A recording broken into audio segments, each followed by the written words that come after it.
Mesdames et messieurs, bonjour et bienvenue sur Scribble 3. En dessous de cette vidéo, tous abonnés. Si vous n'êtes pas abonné, veuillez cliquer là-dessus. Abonnez-vous et activez la cloche pour ne pas manquer surtout nos prochaines vidéos. Et si vous n'êtes pas abonné sur notre troisième chaîne, veuillez cliquer également sur Scribble 3 pour avoir accès à notre page d'accueil et vous pouvez vous abonner tout simplement sur notre troisième chaîne. Ce qui suit, c'est un témoignage puissant, même plus puissant que puissant. Pour bien le regarder, pour bien découvrir les choses à l'intérieur, vous devez absolument prier et demander à Dieu de vous soutenir dans cette dimension-là. Mes frères et sœurs, nous devons découvrir qu'il y a des choses terribles qui existent et nous avons besoin d'être bien informés sur la chose. Soyez prêts pour la prochaine vidéo. Si vous avez aimé la vidéo, cliquez sur j'aime et partagez-la. Préparez-vous aussi, ça va être extraordinaire.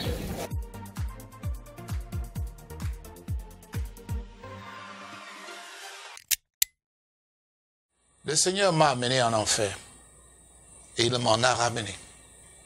Et aujourd'hui, je voudrais partager ce témoignage avec vous qui me regardez et qui m'écoutez. Vous voyez, le Seigneur Dieu Tout-Puissant, il a ses plans que nous ne connaissons pas. Je n'étais pas à la recherche d'une expérience, mais il était à ma recherche, comme il est à votre recherche, pour une expérience avec lui. Dans mon cas, c'était le 4 décembre, je dirais, c'était le 4 décembre, l'an 2000, chez moi, à Los Angeles, où je réside. C'était le matin. Je m'étais levé, comme tous les jours, pour me préparer, pour me rendre à mon travail à l'université. J'avais fait d'une chambre de ma maison un petit bureau d'études où je faisais mes méditations matinales. Je faisais aussi mes prières, je lisais la Bible avant d'aller au travail. Mais ce matin-là, ce matin du 4 décembre 2000, quelque chose n'était pas normal. J'étais entré dans mon bureau et je n'arrivais pas à me concentrer ni sur la prière, ni sur la lecture, ni sur quoi que ce soit, quoi que ce fût, je dirais, de spirituel. Alors j'avais pensé même sortir, aller me balader et tout ça, mais ça n'avait pas marché. Je veux couper l'histoire parce que je ne veux pas que ce soit très long, que nous soyons limités vraiment à l'essentiel. Ce qui est certain, c'est qu'à un moment donné, je m'étais senti très faible, très fatigué. Et je m'étais dit qu'il fallait que je me repose un peu, quand bien même j'avais peur de dormir, et parce que je ne voulais pas arriver au travail tard, c'était très tôt le matin. Donc je m'étais couché dans le petit lit que j'avais mis dans mon petit bureau, et j'avais senti comme si je m'affaiblissais de plus en plus. Et soudainement, je ne pouvais pas bouger ni mes membres, ni mon corps, ni aucune partie de mon corps du tout. Ce fut en ce moment-là que je m'étais rendu compte qu'il y avait dans cet office ou cette chambre, que j'appellerais chambre, une présence spirituelle. C'était un ange de l'Éternel. Il était là. Je savais qu'il était là. Il ne m'avait pas fait mention de sa présence, mais il s'était manifesté d'une manière que je savais qu'il était là. Bien que j'étais couché dans mon lit, physiquement exaucé, physiquement complètement, comment on dit, knocked out, j'étais debout en esprit. J'étais debout en esprit et je voulais voir cet ange qui était dans la chambre. Mais il s'était positionné derrière moi, vers le côté droit. Et quand je me tournais pour le voir, lui aussi se tournait pour garder sa position derrière moi pour que je ne puisse pas le voir. Il m'avait fait comprendre qu'il était venu pour m'amener en enfer. Imaginez-vous que vous vous levez le matin, vous voulez aller travailler et un ange se pointe dans votre maison et vous dit qu'il vous amène en enfer. Selon la rationale, je m'étais dit, bon, peut-être que c'était mon dernier jour sur la terre, étant donné que je me disais que ce n'était que les morts qui allaient en enfer. Et il m'avait dit qu'il était envoyé par l'Éternel pour accomplir cette mission avec moi. J'avais peur. Je suis sûr que plusieurs personnes auraient eu peur. Parce que je ne savais pas si c'était vraiment un ange de l'Éternel ou bien si c'était un esprit démoniaque qui s'était déguisé en ange de lumière pour me séduire et m'entraîner en enfer par ruse. Mais j'avais la conviction de l'Esprit Saint, la conviction de ma foi me disait que cet ange n'était pas un ange de ténèbres déguisé en ange de lumière. Néanmoins, je ne voulais pas aller en enfer parce qu'il me disait, qui veut aller voir ce qui se passe en enfer? Personne. J'aurais bien voulu que le Seigneur vienne me prendre pour m'amener montrer le paradis, le ciel, là où il y a la lumière, il y a la beauté, plutôt que de m'amener voir là où il y a l'ignominie. Vous savez que dans des circonstances pareilles, vous n'êtes plus tellement, vous n'avez pas le contrôle de vos actions. Il est vrai que je n'étais pas sous une force quelque que ce soit. J'avais tout simplement à choisir entre obéir cet ange ou ne pas l'obéir. Pendant que je me débattais pour savoir s'il fallait l'écouter, l'obéir, l'histoire de Jonas m'était venue à l'esprit. Vous voyez, Jonas était un prophète de l'Éternel, que l'Éternel avait appelé pour l'envoyer dans une ville de Ninive, pour leur prêcher la parole, parce qu'il avait l'intention de détruire cette ville dans 40 jours. Mais Jonas avait réfléchi d'une manière rationnelle, humaine, et avait décidé de ne pas y aller parce qu'ils étaient des ennemis de Ninive. Il avait plutôt choisi d'aller dans une ville qu'on appelait Tarsis. Mais le Seigneur ne l'avait pas envoyé là-bas. Tout comme nous, parfois nous faisons beaucoup d'œuvres, croyant que nous faisons cela pour l'Éternel, mais l'Éternel nous dit qu'il ne nous a pas envoyés. Alors, Jonas, n'ayant pas obéi, avait été puni par l'Éternel. C'est pour ça que nous connaissons l'histoire de Jonas, qui a passé 3 jours et 3 nuits dans le ventre de la baleine. Alors cette histoire m'avait un peu éveillé parce que je devais décider s'il fallait obéir ou pas. Et quand j'avais pensé à cette histoire, j'avais donc décidé de suivre l'ange. Je veux d'abord vous demander des excuses pour mon français parce que je parle naturellement l'anglais. L'anglais, c'est ma langue préférée.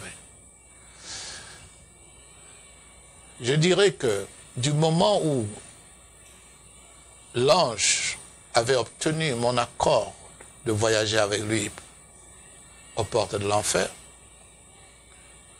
jusqu'au moment où nous y étions arrivés, c'était comme un clin d'œil. Un moment, j'étais dans ma chambre. Un moment d'après, j'étais au portail de l'enfer. Le temps, la distance, je ne peux pas vous dire combien de temps nous avions mis, quelle était la distance que nous avions parcourue, mais je sais tout simplement que nous y sommes arrivés en moins d'un clin d'œil. Lorsque nous sommes arrivés au portail de l'enfer, il était géant, un gros portail qui était debout dans nulle part, je dirais nulle part. Il n'y avait pas de mur pour le soutenir, disons pas de mur visible. Mais ce portail était là. Il était fermé. Il ressemblait à ce que nous appelons le French doors en anglais, c'est-à-dire un portail français typique. C'est très difficile de décrire ce portail, mais il était fait d'une matière bronzâtre. Il avait 2 battants, très hauts, et devant ce portail était un panorama. C'est-à-dire, avant l'entrée en enfer, il y avait un panorama. Un paysage, comme nous le disons en français. Et il était un paysage beau, mais d'une beauté décevante. Parce que moi, j'avais toujours pensé que lorsque nous allons en enfer, tout ce qui a trait à l'enfer est hideux, est laid, est mauvais, est effroyable. Mais j'étais là devant ce portail dont le voisinage était très beau. Le ciel était bleuâtre. Il y avait toute une... le paysage était gris ou grisâtre, s'il faut le dire. Il n'y avait pas d'eau, il n'y avait pas d'oiseaux, il n'y avait pas d'arbres, il n'y avait pas de fleurs, il n'y avait vraiment rien de naturel, comme nous voyons ici sur la terre, mais il était beau. Il y avait une lumière en ce lieu dont je ne connaissais pas la source. Elle était une lumière blanchâtre. C'était comme si on était au crépuscule le soir. Par exemple, en été, souvent le crépuscule, vous voyez, il y a une certaine lumière qui envahit le ciel. C'était à peu près comme ça. Et pendant que nous étions là, devant ce portail, j'avais vu une multitude d'âmes venant de la terre. Ces âmes, c'était les âmes de personnes mortes sur la terre. Elles étaient de toute nationalité, de toute couleur, de toute religion, de tout pays, de toute langue, de toute culture, je vous dirais. Tous ceux qui mourraient sur la terre et qui allaient en enfer, par ce portail, étaient là-bas. Et ils attendaient que le portail s'ouvre. Eux-mêmes qui attendaient que le portail s'ouvre ne savaient pas qu'ils allaient en enfer. Puisqu'à l'extérieur du portail, on ne voyait pas l'enfer. Donc pour eux, ce portail représentait l'accès à une destination qui était pour elles, pour ces âmes, une destination éternelle où elles devraient vivre dans un repos éternel, comme nous disons souvent ici, lorsqu'une personne meurt, nous disons qu'il est allé en un repos éternel. Mais moi qui étais là avec l'ange, je savais que ce portail amenait en enfer. Mais je n'avais pas le droit, ni l'autorité, ni la capacité de leur révéler cela. Donc ces âmes qui étaient devant ce portail étaient heureux. Ils étaient parfaits en forme. Puisqu'en général, lorsque nous mourons, l'âme quitte le corps. L'âme en tant que telle est parfaite, en forme. Il n'y a pas de défaut. Donc ces âmes qui étaient là-bas n'avaient pas de défaut physique, n'avaient pas de signes de maladie, n'avaient rien. Ils étaient en pleine forme, pleine santé, et ils n'avaient pas de signes de vieillesse non plus. C'était des âmes de jeunes entre l'âge de jeunesse jusqu'à une trentaine, 35 ans comme ça, pas plus que cela. Alors ces âmes se baladaient là-bas sans souci de ce qui les attendait de l'autre côté du portail. Moi, j'avais donc, avec l'information que l'ange m'avait donnée, puisque l'ange m'avait dit que ma mission était de causer avec ces âmes pour savoir ce qui les avait amenés là-bas. Ma mission était aussi de poser des questions à ces âmes pour vraiment comprendre quelle vie elles avaient menée sur la terre qui les avait amenées devant le portail de l'enfer. Alors j'avais donc commencé à causer avec certaines de ces âmes. Je m'étais présenté à un jeune homme qui était noir, de grande taille, pour lui demander pourquoi il était à la porte de l'enfer. Et il m'avait fait comprendre qu'il était en ce lieu, que lui ne savait pas que c'était le portail de l'enfer. Il était en ce lieu parce qu'il avait tué des personnes. Il avait été condamné à mort. Et il avait été exécuté. Mais dans sa tête, il se disait qu'il avait raison d'avoir tué ces personnes, d'avoir assassiné ces personnes, et qu'il ne voyait pas d'inconvénient. Il n'avait pas senti en son cœur la culpabilité. Donc pour lui, c'était quelque chose de normal, de rationnel, de valide qu'il avait fait. Et au fait, il reprochait le système de l'avoir condamné à mort et de l'avoir exécuté. Il se disait qu'il avait le droit de vivre. Mais lui, je savais que il allait en enfer. Et lui ne savait pas. J'avais voulu savoir de quelle mort il était mort, mais lui-même ne me l'avait pas dit. Mais à juger par sa... Il y avait une cicatrice sur son âme, au niveau de la face. Alors cela m'avait fait comprendre qu'il avait été exécuté sur une chaise électrique. Je voudrais faire une petite remarque sur ce jeune homme. Un, il vivait selon la logique humaine.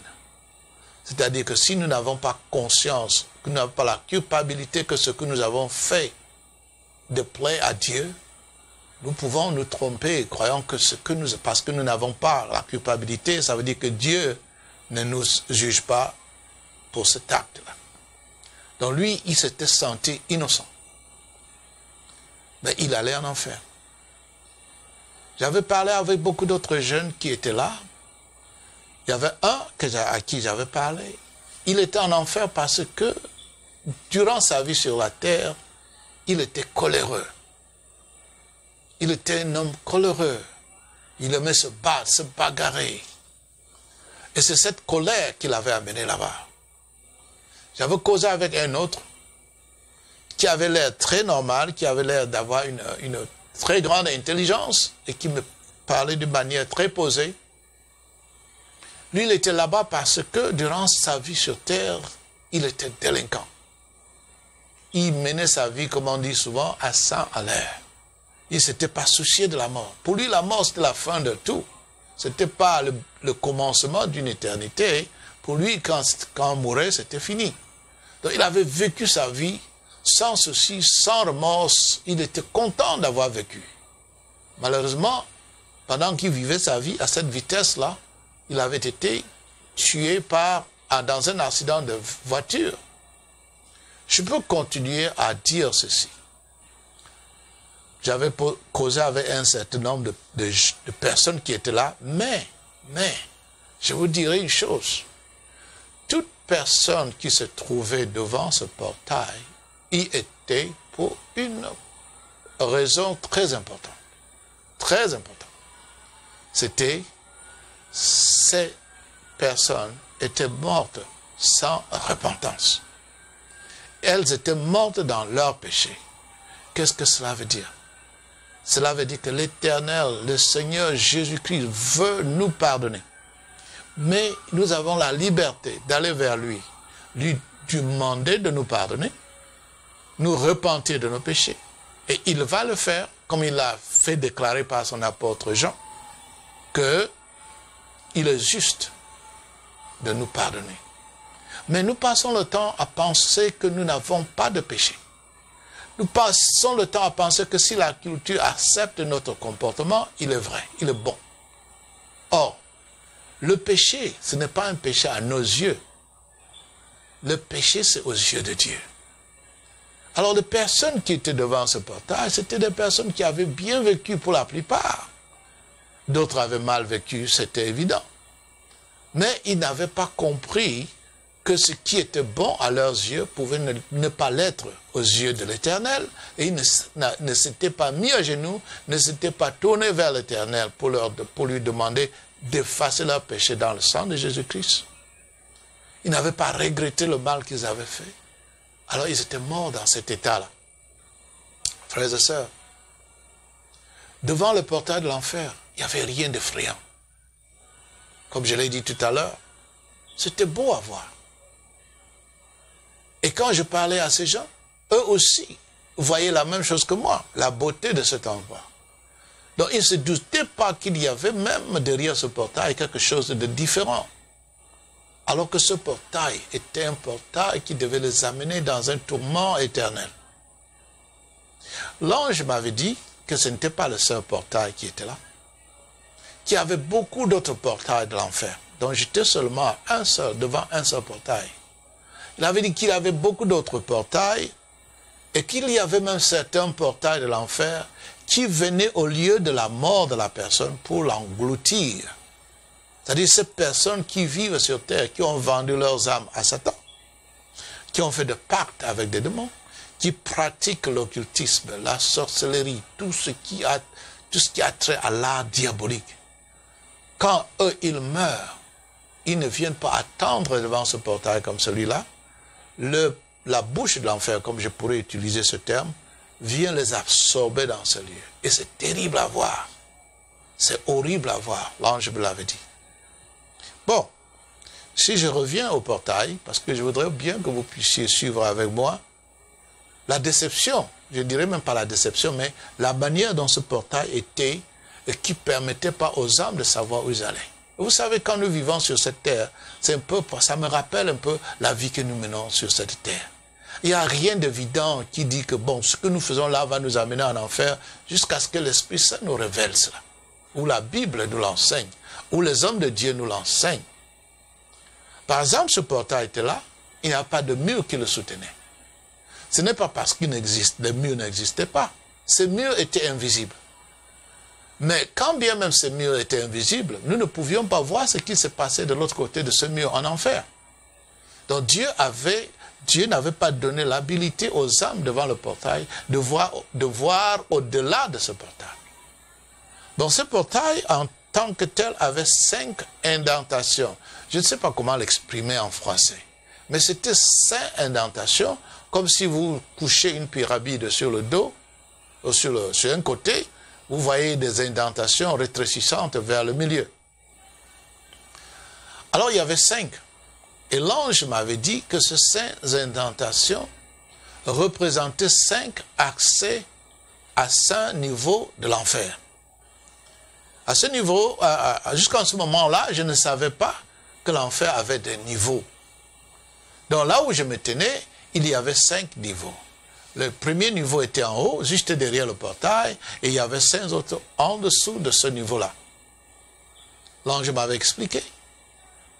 Bon, pendant que nous étions devant la porte et qu'on attendait que le portail s'ouvre, à un moment donné, l'ange m'avait demandé de regarder vers l'est. Au fait, je dois vous faire remarquer que le portail en question faisait face à l'est. Nous étions venus de l'est devant ce portail. Et quand j'ai regardé donc à l'est, je me suis rendu compte que les âmes qui étaient là et qui avaient commencé à se regrouper pour se préparer pour entrer en enfer avaient créé un espace entre elles pour laisser passer les âmes qui venaient nouvellement de la terre. Frères et sœurs en Christ, lorsque j'avais regardé à l'est, loin à l'horizon, j'avais vu des milliers et des milliers d'âmes venant vers le portail de l'enfer, marchant en colonne par 2. Elles venaient, elles étaient contentes. Quand je dis elles, je parle des âmes. Elles étaient contentes, elles marchaient, elles se réjouissaient, parce qu'elles étaient maintenant libres de toute peine physique. Elles étaient libres de toute souffrance physique. Elles étaient libres de toute limitation physique. Mais elles allaient tout droit vers le portail de l'enfer et ne le savaient pas. Alors l'ange m'a donné la permission de pouvoir parler à certaines de ces âmes lorsqu'elles étaient arrivées vers le portail de l'enfer. Et comme elles venaient de la terre, en principe, elles marchaient, elles suivaient une voie en méandre comme ça. Elles étaient en colonne par 2, 2 par 2, 2 par 2, et elles venaient. Alors j'avais approché, quand elles sont arrivées au portail de l'enfer, j'avais commencé une causerie avec un certain nombre. Cette colonne qui venait de la terre était surtout formée de beaucoup de femmes, beaucoup de jeunes femmes. Alors que les âmes qui étaient devant le portail avant cette arrivée, il y avait beaucoup d'hommes de tout âge, mais tous avaient entre l'âge de 18 ans à 35 ans. Alors j'avais approché une femme qui était l'une des meneuses de cette marche. Elle m'avait dit qu'elle avait vécu très bien sur la terre, qu'elle était membre de l'église et qu'elle avait vécu une vie une vie libre. Elle sortait avec les hommes à l'église de gauche à droite parce qu'on leur avait enseigné que une fois qu'elle était sauvée, elle était garantie d'aller au ciel. Donc une fois sauvée, toujours sauvée. Cette théologie est une théologie très critique, parce qu'elle permet aux gens de vivre leur vie chrétienne d'une manière incontrôlée, parce qu'elle croit que du moment qu'elles se disent chrétiennes, ces âmes iront au ciel. Or, cette âme ne savait pas qu'elle allait en enfer. Elle était contente parce qu'elle croyait qu'elle allait au ciel. Elle avait dit, elle avait parlé au nom des autres. Elle disait que les autres âmes, surtout les femmes qui étaient là, avaient vécu la même vie qu'elle, sachant que après la mort, elles allaient se reposer au sein de notre Père au ciel. Certaines âmes dans ces colonnes avaient cru qu'après la mort, l'âme s'endormait dans la tombe pour attendre le jour du jugement dernier. D'autres encore avaient cru qu'après la mort, c'était tout. Rien n'existait, c'était la fin. L'homme n'existait que sur la terre, ou l'être humain n'existait que sur la terre, et après la mort, c'était un sommeil éternel, sans peine, sans rien, sans pensée. Et elles étaient surprises de se rendre compte qu'elles étaient plus vivantes là-bas que sur la terre. En effet, leur condition physique était beaucoup mieux que celle qu'elles avaient sur la terre. En parfaite santé, beauté, tout ça, elles avaient tout cela. Donc, quand ces âmes ont retrouvé les autres qui étaient regroupés devant le portail de l'enfer, la causerie a continué. Je dirais qu'elles causaient entre elles, les âmes se discutaient entre elles, se baladaient devant le portail, causaient comme si de rien n'était. Moi, je ne comprenais pas ce qu'elles disaient parce que je n'avais pas eu la possibilité de le comprendre. Mais je savais qu'elles causaient en toutes sortes de langues. Toutes sortes de langues, et elles se comprenaient parfaitement.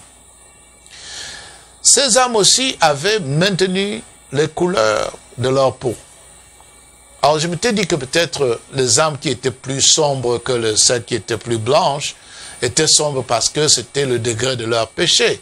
Mais non, l'ange m'avait fait comprendre que lorsque un noir meurt, l'âme reste l'âme du noir, le blanc meurt, l'âme reste blanche.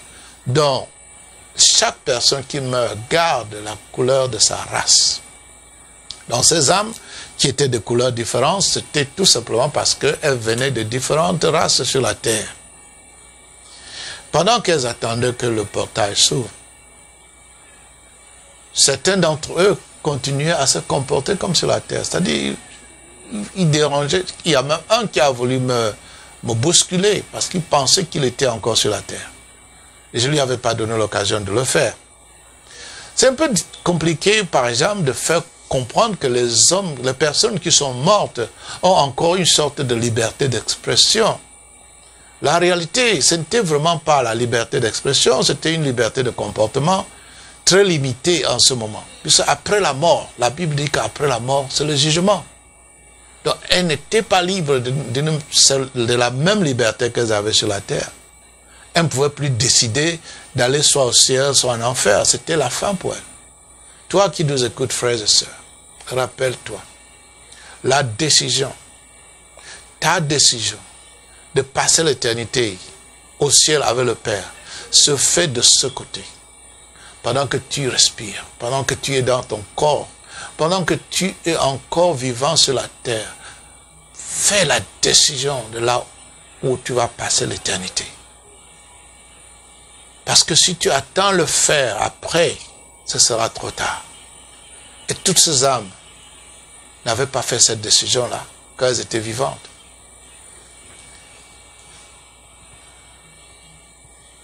Je veux maintenant vous amener au moment où le portail s'était ouvert. Parce que la question que certaines personnes m'ont souvent posée, c'était comment se peut-il que le portail de l'enfer peut être fermé alors que le portail du ciel est toujours ouvert? La réponse est simple. Le portail de l'enfer n'est pas toujours ouvert, tout comme le portail du ciel n'est pas toujours ouvert. C'est pour ça qu'on appelle portail. Il s'ouvre, il se ferme, selon la volonté de Dieu. Donc, à un moment donné, le portail s'est ouvert automatiquement. Et quand ce portail s'est ouvert automatiquement, aucune âme ne errait loin de ce portail. Tout le monde s'était regroupé là-bas aussi, comme si ce n'était pas une force surnaturelle. Et les âmes qui étaient devant la porte, nous tous, nous avons vu surgir 2 gardiens de portail. C'était 2 êtres spirituels qui ressemblaient à des êtres humains. Là encore, j'avais un problème, parce que je me disais que lorsque le diable apparaît, il apparaît d'une manière effroyable, il est effrayant, il est laid, il a des ailes brisées, il a des cornes et tout ça. Mais ces 2 gardiens de portail étaient comme les êtres humains. Alors c'était encore une sorte de déguisement aussi, parce que jusqu'à ce niveau, ces âmes ne savaient pas toujours que c'était là, le portail qui venait de s'ouvrir, devait les amener en enfer. Et ces 2 esprits, que j'appellerais esprits gardiens du portail, s'étaient placés là, devant une sorte de comptoir, et ils avaient un livre de mort. Comme la Bible nous parle de livre de vie, dans Révélation 20, celui-ci était le livre de mort. Dans ce livre, il y avait le nom de toute âme qui se trouvait là-bas. Debout derrière ce comptoir, ces 2 esprits de gardiens qui étaient habillés au fait en uniforme. Le haut était gris et le bas était noir. Ils ont donc ouvert ce livre de mort et par leurs doigts, ils ont parcouru la liste. Et quand ils appelaient chaque âme par son nom de famille, cette âme répondait. Et il y avait un numéro aussi, une sorte de numéro d'identification. Cette âme répondait. Et quand cette âme répondait, immédiatement, tout ce qu'il avait causé à être devant ce portail lui devenait, était maintenant connu de cette âme. Je dirais ça. L'âme connaissait pourquoi elle était là, mais elle ne pouvait rien faire d'autre que de s'avancer. Et quand l'âme appelée répondait et s'avançait, elle disparaissait. Et chaque âme appelée par le nom de famille qui répondait et disparaissait, allait directement dans une partie de l'enfer où elle était destinée selon la vie du péché qu'elle avait vécu sur la terre. Donc je voudrais dire que la vie du péché non repenti, le péché non confessé. Parce que le Seigneur, il a dit, si nous confessons nos péchés, et il va nous pardonner. Et quand il nous pardonne nos péchés, il ne s'en rappelle plus. La procédure d'entrer en enfer avait pris moins d'un clin d'œil aussi. C'était rapide, très très rapide. Et quand cette procédure avait pris fin, je m'étais retrouvé seul devant le portail de l'enfer. Et j'avais approché les 2 gardiens de portail pour leur demander de me laisser entrer en enfer. Et elle m'avait dit non, nous ne pouvons pas vous laisser entrer parce que vous n'êtes pas autorisé à entrer. Raison, mon nom ne figurait pas dans le livre de mort. Il n'y avait rien sur moi dans le livre de mort. Gloire à Dieu à cela. Parce que ce livre de mort n'était fait que pour des âmes qui sont condamnées à perpétuité. Moi, j'étais en mission. Et je m'étais dit que, je leur avais dit, je devais entrer en enfer, puisque j'étais en mission. Je leur avais dit pourquoi j'étais là-bas, et cela ne les avait pas étonnés. Au contraire, ils m'avaient dit qu'il y avait beaucoup de gens comme moi qui venaient là-bas, qui étaient venus avant moi pour voir ce qui se passait en enfer, et qui étaient retournés pour rendre témoignage. Sûrement, cela m'avait beaucoup réconforté, parce que j'étais maintenant sûr que je ne pouvais pas, je devais retourner de l'enfer, en tout cas. Alors, comme mon nom ne figurait pas dans le livre de mort, ils avaient donc préparé une documentation spéciale pour moi. Parce que pendant que je parlais avec le gardien de portail qui était à ma droite, j'avais vu apparaître une carte avec un numéro dessus. Ce numéro était venu de nulle part et ce gardien avait pris la carte, il savait que c'était la mienne et je savais aussi que c'était la mienne et elle avait griffonné, écrit quelque chose sur un document qui était sur le comptoir mais qui n'était pas dans le livre de mort. Il m'avait donc donné le signal d'entrée. Bon, comme je vous l'ai dit auparavant, je donne juste l'essentiel. Les grands détails, les grandes lignes de cette expérience sont écrits dans le livre qui s'appelle « Au-delà du portail de l'enfer ». Ce que j'y ai vu et subi. Vous pouvez l'avoir juste en communiquant avec la sainteté qui vous fera parvenir une copie de ce livre si vous êtes francophone. Et si vous êtes anglophone, toute l'histoire est en détail, est écrite en détail dans le livre que j'appelle Beyond the Gate of Hell. What I saw and underwent. A true story. Me voici maintenant, une fois que la procédure, comment on dit ça, la procédure d'entrée était terminée, immédiatement, l'ange m'avait donné signe d'entrée et je m'étais retrouvé de l'autre côté du portail. Tout de suite. J'étais à quelques mètres du portail et quand je m'étais tourné pour voir ce qui était arrivé au portail et à ce gardien, le portail était fermé, le gardien avait disparu. J'étais en enfer. J'étais à la première partie du premier niveau de l'enfer. Et l'ange m'avait dit, c'était le lieu où il y avait la moindre de punition de l'enfer.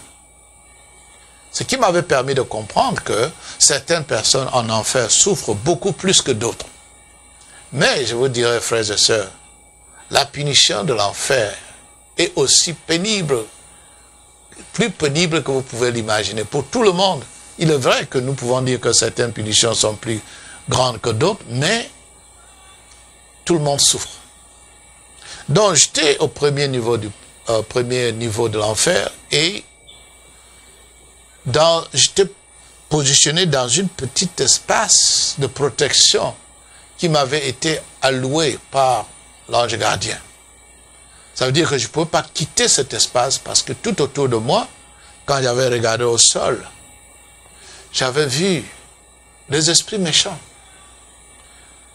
Pas les anges sous forme humaine ou sous forme comme nous les voyons sur les images, mais des esprits méchants sous forme animale.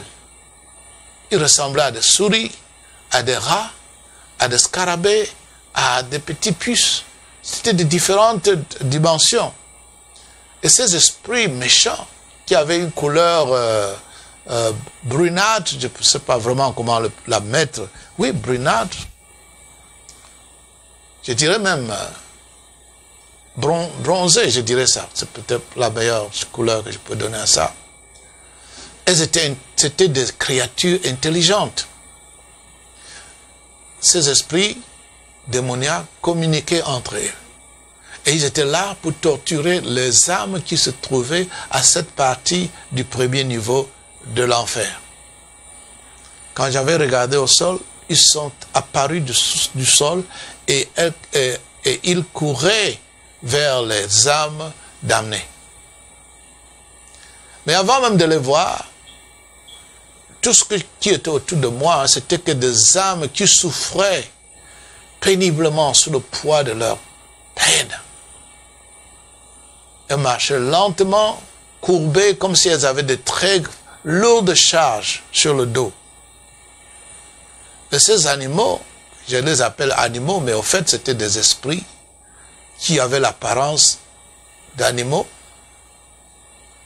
Ces animaux couraient vers ces personnes pour les punir. Et sous mon regard, je les avais vus en petits groupes, en grands groupes, courir vers leur proie, j'appellerais ça leur proie, pour les torturer. Pendant que je regardais cela, mon ange gardien m'avait demandé de m'avancer et de me lever, de quitter le sol Je m'étais donc élevé du sol. Et mon ange gardien et moi, nous étions maintenant en train de planer un peu au-dessus du sol pour avoir une bonne vision de ce qui se passait. De ce point où nous nous trouvions, je pouvais voir comment ces animaux, ces esprits démoniaques sous forme de rats, de souris et d'autres petits animaux, envahissaient leur proie, je dirais les âmes, les renversaient sur le dos et commençaient à manger ces âmes depuis la plante des pieds, à travers le corps, à l'intérieur du corps, jusqu'à la tête. Et ces âmes hurlaient jusqu'à perdre leur voix.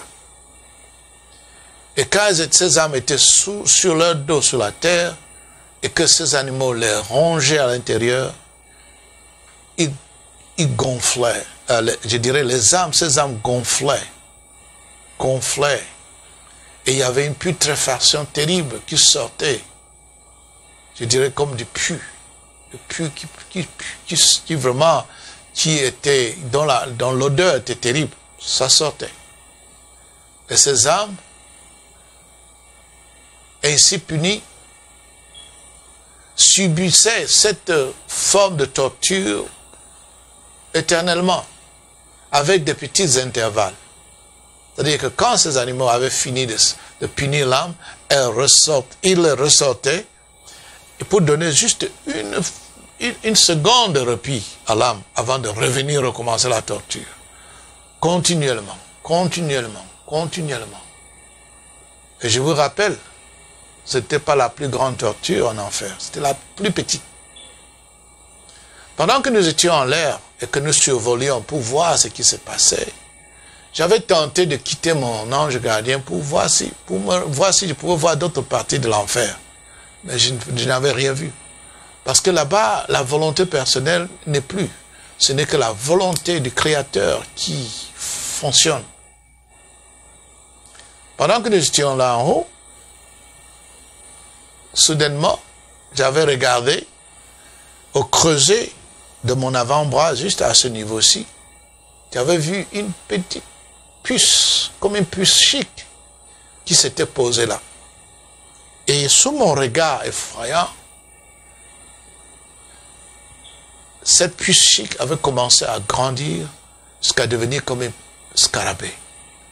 Et avec ses mandibules, avait commencé à manger et à pénétrer dans mon avant-bras. Ça faisait mal. Je dirais que 1 million d'abeilles africaines, si ces abeilles vous mordent ensemble en même temps, la peine que vous ressentez n'est rien comparé à la peine que je ressentais. Parce que ce n'était pas une peine locale, elle était une peine complète, envahissante, totale. Ça envahissait tout le corps, ça brûlait, ça faisait mal, j'hurlais, mais je n'arrivais pas à faire sortir cette chose. J'avais secoué mon bras, j'avais pris ma main droite pour essayer de faire sortir ce petit animal, mais ça ne sortait pas. Et j'avais regardé mon ange gardien, croyant qu'il n'a pas mon ange gardien, ouais, je l'appelle mon guide angélique, pour qu'il m'aide, mais il n'avait rien fait, il me regardait comme ça. Après un moment, j'avais donc réussi à faire sortir ce petit esprit, je dirais ça, ce petit démon de mon avant-bras. Et la peine avait disparu. Alors j'avais demandé à mon ange gardien, à mon guide angélique, je préfère le mot guide angélique, parce que nous avons nos anges gardiens et nous avons des guides angéliques qui nous amènent en mission. J'avais donc demandé à ce guide angélique pourquoi il n'avait pas intervenu pour me sauver de la peine, de l'infliction de cette terrible peine sur mon avant-bras. Il m'avait dit qu'il fallait que j'expérimente la moindre peine à la première partie du premier niveau de l'enfer, afin de pouvoir savoir comment les âmes en enfer souffrent et pour pouvoir vraiment donner du poids à mon témoignage. Frères et sœurs, il n'y a rien de comparable sur la terre qui peut vous faire autant de mal. Parce que ce n'est pas un mal physique, c'est un mal envahissant. C'est un mal qui vous envahit complètement. Il est émotionnel, il est tout ce qui est, tout ce que vous vraiment, tout ce qui est peine, vous le sentez en même temps. Et vous êtes conscient, vous êtes totalement conscient. Chaque âme en enfer était complètement consciente, même plus consciente que lorsqu'elles étaient sur la terre. Alors, cet ange, mon guide angélique, m'avait fait comprendre que, en enfer, il n'y a pas un lieu où on peut se cacher. Parce que je lui avais posé la question de savoir pourquoi nous, on survolait le sol de l'enfer pour éviter ces petits esprits démoniaques. Et j'avais eu à être puni de cette manière. Il m'avait dit, lorsque vous êtes en enfer, il n'y a pas un lieu où vous pouvez vous cacher. Il n'y a pas un lieu de paix. Partout où vous vous trouvez, la punition vous suivra. Car les anges, les démons, je dirais, les démons qui infligent ces punitions sur les âmes ont la possibilité d'aller n'importe où en enfer pour infliger la punition. Donc vous ne pouvez pas fuir. Ces petites punitions que j'avais reçues venaient du dessous. Cet animal venait de dessous. Ça veut dire du sol, pour venir m'attaquer là où j'étais. De cette position, nous étions retournés au sol de l'enfer. Et je m'étais retrouvé dans ma zone protégée. Et dans cette zone protégée, je m'étais dit que bon, tout allait mieux. Mais non, mes problèmes ne faisaient que commencer. Puisqu'à côté de moi, il y avait une âme. Une âme damnée, j'appelle ça une âme damnée, mais une âme qui était en enfer. Mais qui s'était manifestée, qui manifestait sa colère. Une colère terrible contre moi, parce qu'il ne me voulait pas dans son voisinage. Il ne me voulait pas à côté de lui. Alors, j'avais cherché à communiquer avec lui, mais ce n'était pas possible. Parce qu'il était coléreux, il était méchant. Il s'était mis à avancer vers moi pour m'attaquer, et il m'avait attaqué très fortement, de manière que j'avais eu peur qu'il allait me faire sortir de mon espace protégé, qui m'avait été alloué par mon guide angélique. Il fumait, comment on disait, il fumait de colère, comme nous pouvons le dire, et il jurait aussi. Et mon ange gardien m'avait dit de ne pas utiliser la même tactique que lui pour le résister ou pour combattre avec lui. Alors j'avais essayé de garder mon calme. Je n'ai pas juré, je n'ai pas profané. Mais quand il est venu vers moi, j'ai crié au nom de Jésus, comme nous le faisons ici sur la terre, pour faire partir le diable, pour faire chasser le mauvais esprit. J'ai crié au nom de Jésus.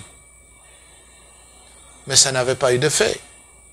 Bien sûr, je dis crier au nom de Jésus, arrière de moi, mais ça n'avait pas eu d'effet. Et au moment où je m'étais senti presque battu par cette âme, soudainement est sorti de ma bouche le mot paix, paix, paix, 3 fois. Alors ce mot paix l'avait refroidi, l'avait stoppé net. Il avait pris énormément peur de ce mot, s'était retourné et il avait pris fuite. C'était la première fois de ma vie que j'utilisais le mot paix contre un esprit diabolique, car je ne savais même pas qu'on pouvait l'utiliser. Car nulle part, on ne nous l'avait pas enseigné. On ne nous avait pas enseigné de chasser les démons avec le mot paix. Mais je savais que quand Jésus apparaissait à ses disciples, il utilisait le mot paix, que la paix soit avec vous. Donc la raison pour laquelle ce mot avait tellement d'efficace, c'est parce que c'était un mot d'une grande efficacité divine. Et ce mot n'existe pas dans des lieux comme l'enfer. Quand cette âme s'était retirée de moi, un autre groupe des âmes méchantes, que je peux appeler des esprits méchants, était venu vers moi en colère il voulait vraiment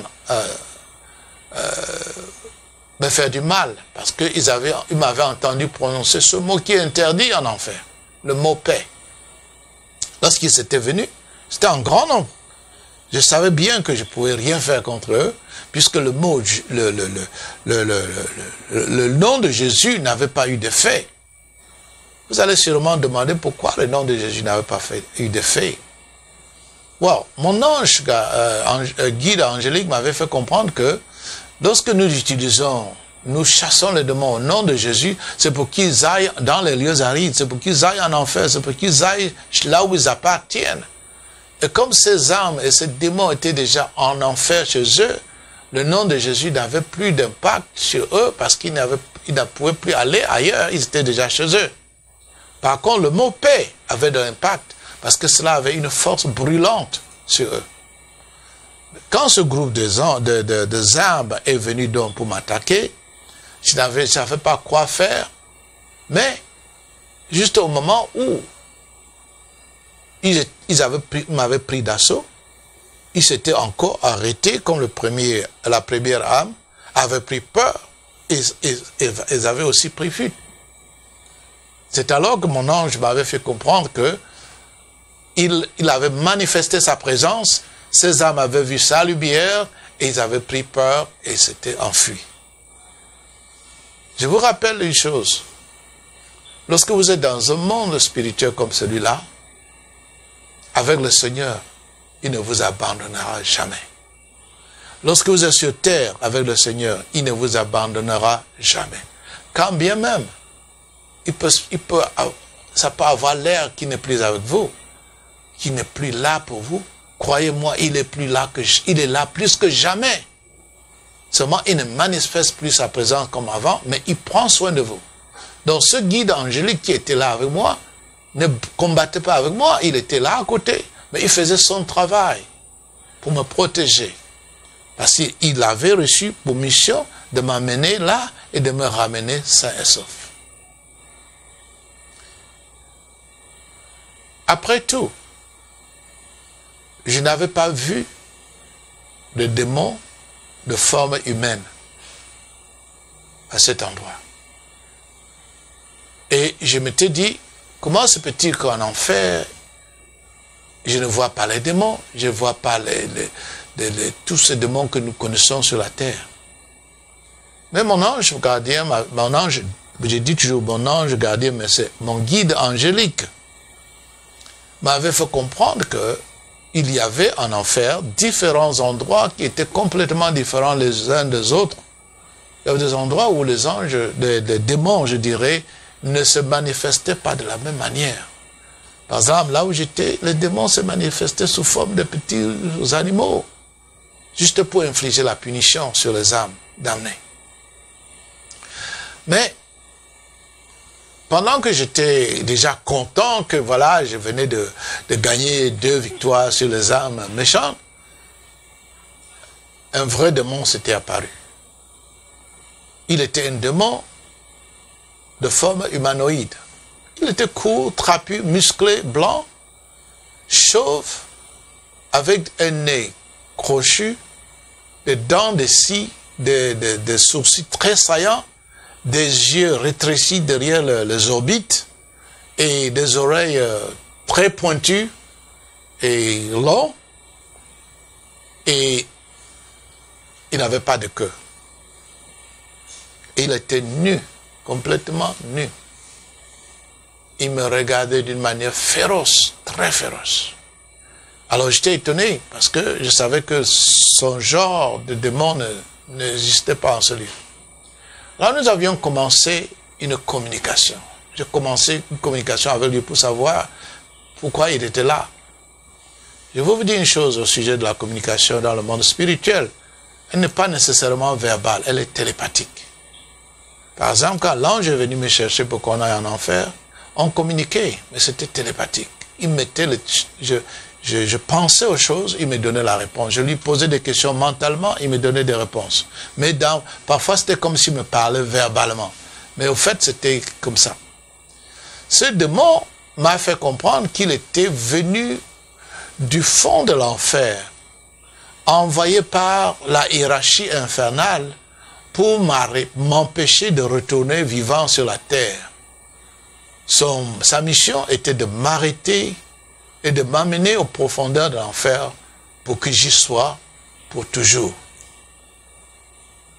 Alors, il m'avait fait comprendre qu'il n'avait pas intérêt, il n'était pas intéressé à continuer à converser avec moi. Son but, c'était de m'attraper. Alors, il s'est avancé avec moi, avec beaucoup de fureur. Il était très fort, très puissant, beaucoup de fureur. Mais il y avait comme une sorte de force qui venait de mon côté, qui le poussait, qui lui résistait. Mais cette force, elle était un peu faible. Alors, il avait mis tout son paquet pour m'atteindre. Et quand il m'a atteint dans ma zone de sécurité, il m'avait attaqué si fortement que je ne pouvais même pas oser lui résister. Et j'avais crié aussi au nom de Jésus-Christ. Au nom de Jésus-Christ, je l'ai rejeté au nom de Jésus-Christ, mais ça ne marchait pas. Et la force qu'il avait, c'était, je dirais, 100 fois supérieure à celle des âmes méchantes. Mais il y avait entre lui et moi une sorte je peux dire le mot énergie, mais c'était une force qui s'était entreposée entre lui et moi. Et je voyais comment il brisait cette force-là. Il résistait à cette force. Il cassait cette force pour s'approcher. Donc, à un moment donné, je m'étais rendu compte que j'étais fini. Qu'il allait m'attraper. Il fallait maintenant que je fuis. Imaginez-vous en train de fuir en enfer pour aller où? Alors, lorsque je m'étais tourné pour fuir, j'avais vu derrière, j'avais vu qu'il y avait un autre portail de l'enfer, un petit portail, pas très grand comme celui que j'avais vu avant d'entrer en enfer. Un portail moyen, entrouvert. C'était ma seule possibilité de fuir. Alors j'avais quitté ma position parce qu'il m'avait fait sortir de ma zone de protection. Heureusement que lorsque j'étais sorti de cette zone, j'étais plus sur, le pied n'était pas sur terre, j'étais suspendu environ 1 mètre au-dessus je dirais un pied, c'est pas ce que ça veut dire en français, mais disons 1 demi-mètre au-dessus du sol. Donc, j'étais entré à travers ce portail et je m'étais retrouvé de l'autre côté de ce portail. J'avais trouvé aussi qu'il y avait derrière ce portail une croix en or. Mais avant que je puisse parler de la fermeté de ce portail, je vous dirais que j'avais trouvé aussi sur moi, suspendu à mon cou par une chaîne, une croix en argent.